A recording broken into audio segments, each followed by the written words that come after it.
Salut, bienvenue dans cette matinale. Aujourd'hui, je vais vous donner, des petites astuces pour faire le meilleur compostage du monde. Mais bien sûr, il existe plusieurs recettes. Dites-moi vous dans les commentaires comment vous faites. Est-ce que vous trouvez des astuces ailleurs? Voilà. Là, je vais vous donner déjà des points clés. Et puis, il y a toujours des meilleures façons de le faire, bien sûr. Mais là, surtout pour les débutants, ça vous donne déjà une base de comment commencer son compostage, comment réaliser le meilleur compost qu'on peut faire, parce que c'est vrai qu'on dit tout le temps, dans tout ce que je dis, rajoutez du compost, rajoutez du compost. Alors pour les anciens, ils savent ce que c'est, mais peut-être pour les débutants, ils ne le savent pas. Donc j'ai voulu vous faire une petite matinale aujourd'hui sur le compostage. Alors, premièrement, comprendre le compostage. D'abord, comprenons ce qu'est le compostage. C'est un processus biologique de décomposition de la matière organique par des micro-organismes, des insectes et des vers de terre. Le résultat, un amendement riche qui améliore la structure du sol, favorise une meilleure rétention d'eau et nourrit vos plantes. Alors, maintenant, vous avez vu, nous en France, depuis 2024, on est obligé de faire nous-mêmes notre compostage. Alors, on nous dit on n'est pas obligé, mais on doit garder nos déchets. Donc, qu'est-ce qu'on fait? On fait du compostage. Donc là, on met ça soit dans des bacs. Alors, moi, je dis toujours, je fais mon compost direct sur le sol, compostage direct sur le sol, sur mon sol vivant. Dans des endroits où on ne peut pas trop le faire, des fois on fait ça dans des bacs. Alors moi, quand j'en ai un peu de trop ou quand je laisse un peu mes planches respirer, je fais ça dans un petit bac aussi. Mais alors, le petit truc qu'il y a aussi, quand on fait dans un bac, on perd tous les jus. Ça, le jus s'en va en dessous. Que si on le fait direct sur le sol, sur nos planches, le jus, l'ensemble va directement dans le sol donner 100% des nutriments. Mais bon, il y a des personnes qui aiment bien avoir un potager bien propre, bien net, qui rajoutent à telle époque leur compost, et puis ils font comme ils veulent, il n'y a aucun souci de ce côté-là. Mais voilà, sachez que vous perdez une partie de votre compostage dans vos bacs comme ça. Et bien souvent, ce qu'on fait dans le compost, vous voyez, dans le bac, on met directement des choses, des légumes qui ont besoin énormément de nourriture, style les courgettes, les potimarrons, les choses comme ça. Puis ils poussent comme du chien d'an, évidemment, parce que là, ils retrouvent toute la nourriture qui est partout dans le compost. Deuxièmement, choisir l'emplacement de votre composteur. Votre composteur doit être placé sur un sol nu, pas sur une dalle de béton ou de bitume. Ça permet aux vers et aux organismes des bénéfiques de s'y installer facilement. Choisissez un endroit mi-ombragé pour éviter un assèchement rapide en été ou une congélation en hiver. Vous voyez, comme d'habitude, vous trouvez le juste milieu. Alors, allez voir dans mes vidéos, vous tapez compost, tout ça, et vous verrez, j'ai réalisé une vidéo sur le compostage, quelles sont alors les bases du compostage, puisque on est obligé en 2024 de le faire maintenant. Donc j'ai fait une petite vidéo et ça va vous donner encore un peu plus d'idées pour faire votre compost. Alors, bien sûr, je vous avais même fait une petite vidéo comment réaliser un compostage, c'est un composteur, pardon, oui, avec 4 planches, toutes simples. Je vous ai mis une petite vidéo là-dessus, je vous l'ai même fait en short, petite vidéo très très très très courte, pour quand on n'a pas trop de choix, on n'a pas trop de machin, on achète 4 planches. Là, c'est en ce moment qu'ils font ça en promotion dans les catalogues, ils font cette promotion-là.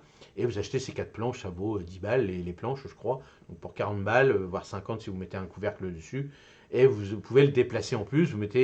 Vous vissez, vous mettez des charnières si vous voulez. Puis vous pouvez le déplacer, vous pouvez faire ce que vous voulez. Et c'est vraiment un petit composteur facile à réaliser et qui coûte pas cher. Et puis comme c'est des bois, des bois non, ils ne se dégradent pas, donc vous le gardez au moins 10 ans sans problème. Alors, troisièmement, équilibrer les matières vertes et brunes.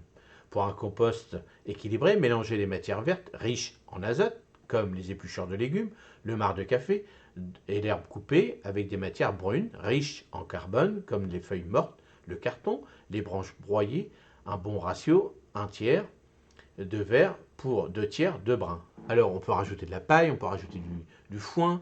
Alors, le foin, faites attention parce que bien souvent, il y a des graines d'adventices dedans, donc vous allez vous retrouver, si le gars il a broyé des chardons, des choses comme ça, vous allez les retrouver dedans. Donc bon, voilà. La paille c'est pareil, vous pouvez retrouver des graines qui vont tomber, mais la paille c'est quand même plus facile que du chardon à enlever. Et ça permet après d'avoir du verre. Alors le verre, l'herbe, alors le marc de café, bon, on en met. Alors tout ça, vous voyez, C'est un bon ratio. C'est pas la peine de mettre, ah bah j'ai que du marc de café, je vais mettre un tiers que de marc de café pour 2 tiers de brun. Bah non. Il faut mettre un petit peu de marc de café, il faut mettre un peu d'épluchure, il faut mettre un peu d'herbe. Vous voyez, il faut équilibrer. Puis après, la texture, après vous le savez. Vous le savez, hein, ça c'est important. À fur et à mesure, avec l'évolution, que votre compost, il est bon ou il n'est pas bon à ce moment-là pour le mettre dans votre jardin ou dans tout autre substrat. Quatrièmement, aérez votre compost. Ça, c'est hyper important. L'oxygène est vital pour le compostage. Retournez votre compost tous les mois pour aérer et accélérer la décomposition. Si votre compost sent mauvais, c'est souvent signe d'un manque d'oxygène. Ben oui, parce que tout ça, si c'est quand vous mettez de l'herbe, mettez un paquet d'herbe. Si l'herbe vous la laissez comme ça, quand vous allez soulever au bout d'un certain temps, vous allez voir, ça va puer, c'est pas bon. Donc l'herbe, il va falloir faire. Vous avez un pack d'herbes, vous ne mettez pas directement comme ça. Vous les pendez plusieurs fois en plusieurs couches, puis vous rajoutez un peu de feuilles, vous rajoutez un peu de paille ou des choses comme ça, puis vous rajoutez encore une couche d'herbe. Vous voyez, vous faites un sandwich comme ça, et ça c'est important que de jeter directement. Bon là, la personne elle jette directement, mais il va falloir remuer, vous voyez, par rapport à la vidéo, il va falloir remuer pour étaler dans l'ensemble. Parce que, alors, là c'est que des légumes, tout ça, donc ça va, ça est aéré, mais la tombe d'herbe, ça se compacte énormément, puis là, c'est là que ça sent mauvais. Alors, cinquièmement, gardez le compost humide. Ça, c'est hyper important aussi. Votre compost doit avoir la consistance d'une éponge essorée. Trop sec et la décomposition ralentit.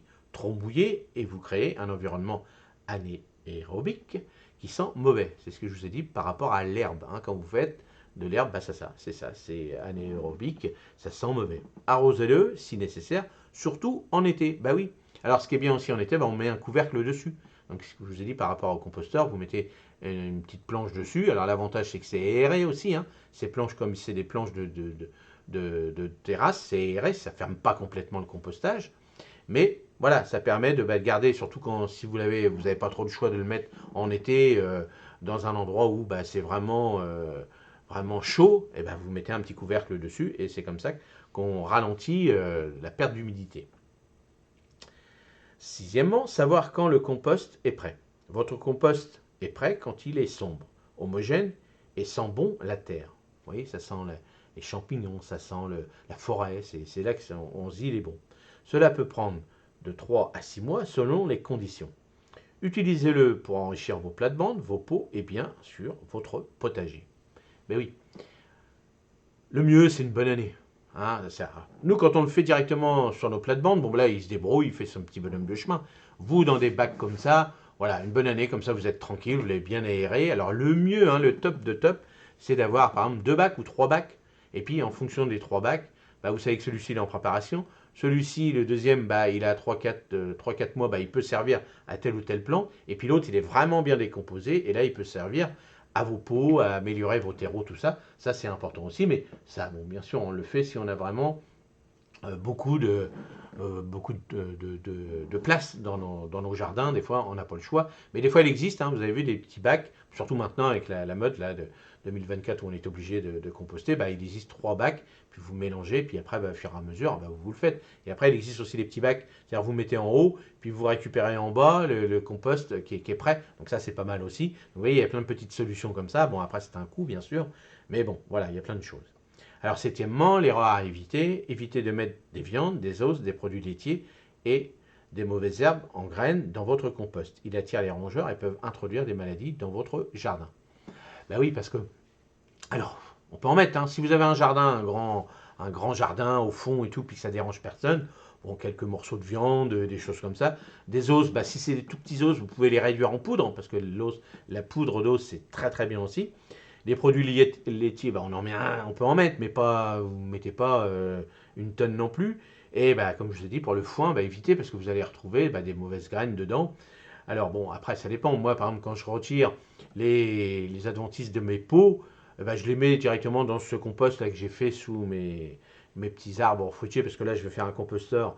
Mais aussi, une fois que je vais le laisser pour planter des fraisiers dessous, mais je vais en récupérer une partie. Donc, vous voyez, il faut adapter, voilà, un petit peu, mais pas trop. La viande, il faut mieux l'acheter. Si vous avez des animaux, ils vont la manger. Mais c'est sûr que si vous mettez de la viande, vous allez avoir les rats, tout ça qui vont venir dedans. Donc si c'est loin, c'est pas très grave, parce qu'eux aussi ils vont remuer tout ça et tout. Mais si c'est dans un petit lotissement et autres, bah faut pas le faire, parce que ça pue énormément, hein, je peux vous le dire. C'est très fort, donc évitez de faire ce genre d'erreur, surtout pour votre compost, c'est tout petit.